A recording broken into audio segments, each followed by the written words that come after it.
Today I'm going to be showing you how to make twice baked potatoes. I'm going to be showing you a little bit quicker method, and I'm going to use a microwave to quote unquote bake them the first time.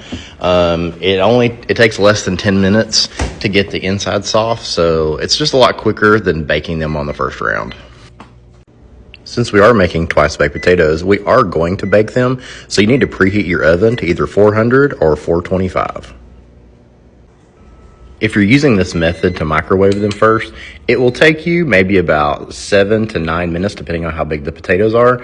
When they're ready, if you squeeze them with your hand, see how they just indent just a little bit? They're really firm when they're before you put them in, and when they're ready, you can squeeze them, and it's kind of like checking for the ripeness of an avocado. There's a lot of people who will do it right away. You can let them cool down. I prefer to let them cool down a little bit, but I'm going to go ahead and slice them in half, and that way they cool faster.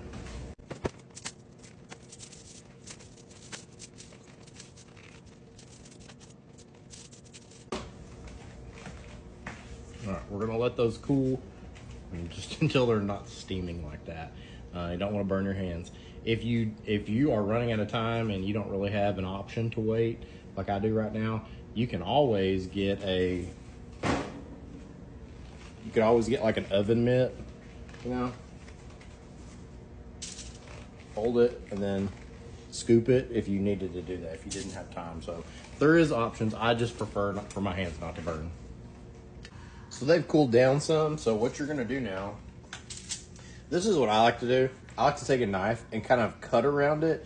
You can use a spoon to just scoop it out, but I think it's better if you kind of cut around it. It gives you a little bit, it's just a little bit easier to scoop out. So after you've kind of cut around the sides, you can kind of see where the edges are. You're just gonna scoop it out. Kind of like a little boat like this. And so that way it's nice and sturdy and it'll hold up. So notice I haven't gone all the way down. I've kind of gotten most of what's there, but if you go any further, you start poking through the skin. So we already put some onion powder in there. We're gonna add some chili powder, some garlic salt, some black pepper, and then we'll finish with paprika. We're gonna be adding sour cream, 3 tablespoons of butter, sharp cheddar, and mozzarella. You can use any method you want for mashing these up, even a potato masher if you prefer. I did not measure out the ingredients, but it was about a tablespoon or less of each one. I just do it to the flavoring that I like.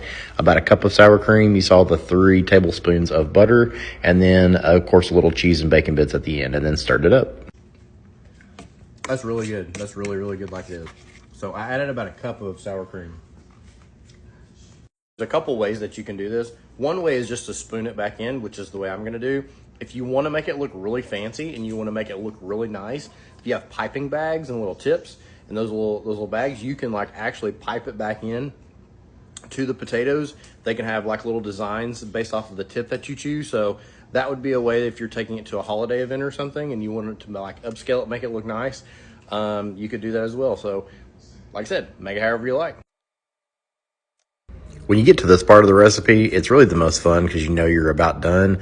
After you pack these in there, you're gonna load these up in the oven for about 20 to 30 minutes, and then you're gonna add some cheese at the end. We want to see how it has kind of like the little crispy spots. We're gonna roll it out for just a minute. Top it with some cheddar cheese. Look at that.